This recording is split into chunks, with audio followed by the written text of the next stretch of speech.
मैंने दूसरे तट पर एक और नगर और कोट की नींव रखी और इस तरह यहाँ एक गढ़ की तामीर शुरू हुई इस बाहुलोचन के किले की।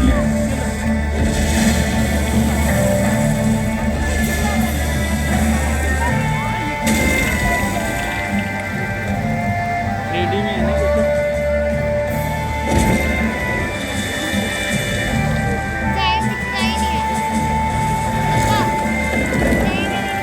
ले ले पास में ले।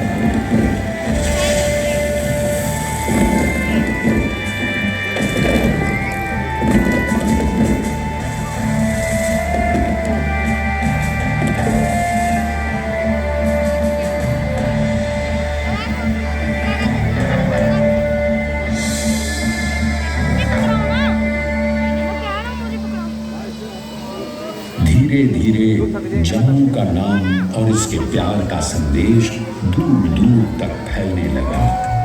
वैसे इतिहासकार तो ये भी कहते हैं कि सिंधु सरस्वती सभ्यता के दिनों से ही ये इलाका बसा हुआ था, जिसके निशान आज भी मांडा और अखनूर में मौजूद हैं।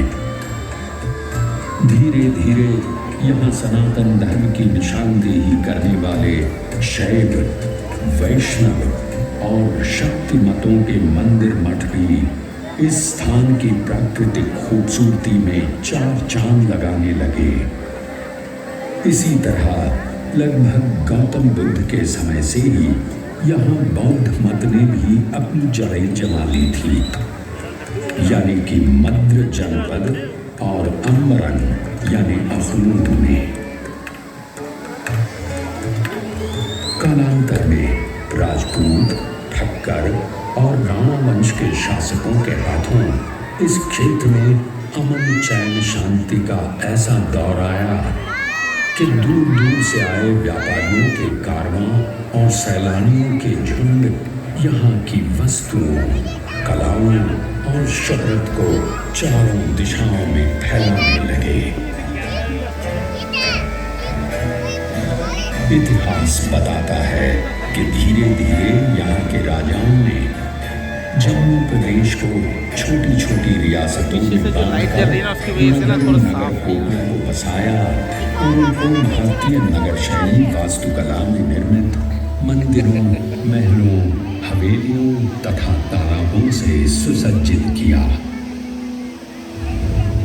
16वीं सदी में राजा अवतार देव ने इस इलाके को अपनी राजधानी बनाया और फिर राजा ध्रुवदेव के हाथों शुरुआत हुई जम्मू जामवान राजवंश की।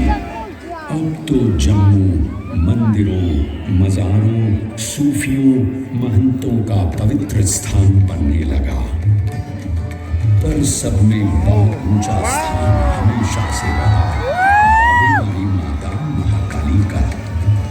लोक विश्वास के अनुसार जिनकी प्रतिमा को 8वीं सदी में पावन अयोध्या से यहाँ लाकर स्थापित किया गया था।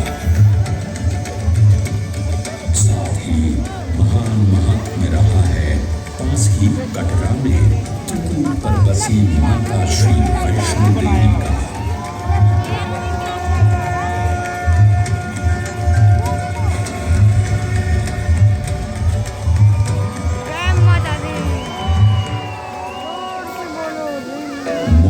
जब सारे हिंदुस्तान को अपनी सल्तनत का हिस्सा बनाया तो भी जम्मू को डोगरों के संरक्षण में ही रहने दिया गया।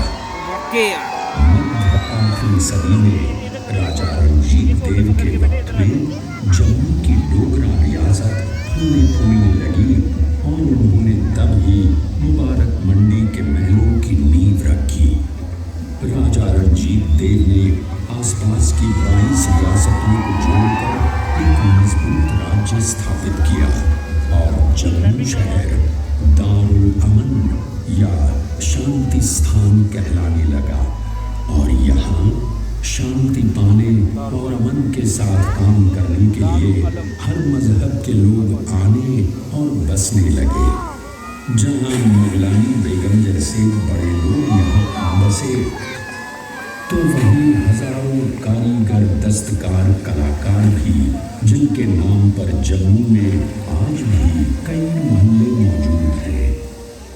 उधर पास के पंजाब में सिखों का वर्चस्व शुरू हो चुका था। धीरे धीरे जम्मू भी पंजाब केसरी महाराजा रणजीत सिंह के राज्य का हिस्सा बन गया। पर डोगरा राजपूत राजा रणजीत देव की चौथी पीढ़ी से जागीरदार किशोर सिंह की बहादुरी और ईमानदारी को देखते हुए रणजीत सिंह ने किशोर सिंह को जम्मू राज्य की बागडोर सौंप दी। किशोर सिंह के बेटे गुलाब सिंह तो पिता से भी और आगे थे। उन्होंने किश्तवाड़ और राजौरी जैसे उत्तर पश्चिमी सीमा पर नए इलाके सिख साम्राज्य में शामिल किए। गुलाब सिंह ने वीर हरि सिंह नलवा के साथ मिलकर सिख साम्राज्य की उत्तर पश्चिमी सीमा पर पठानों की फौज को भी खदेड़ कर भगाया। साथ ही बहादुर डोगरा सिपाहियों ने गुलाब सिंह की सहायता से राज्य की सीमाओं को लद्दाख और तिब्बत तक बढ़ा दिया। लद्दाख और तिब्बत की इन मुहिमों की अगुवाई की थी कैरोलिया राजपूत सिपह सालार जोरावर सिंह ने। उनकी बहादुरी और ईमानदारी के किस्से इतने मशहूर हैं कि लोग उन्हें हिंदुस्तान का नेपोलियन कहते हैं।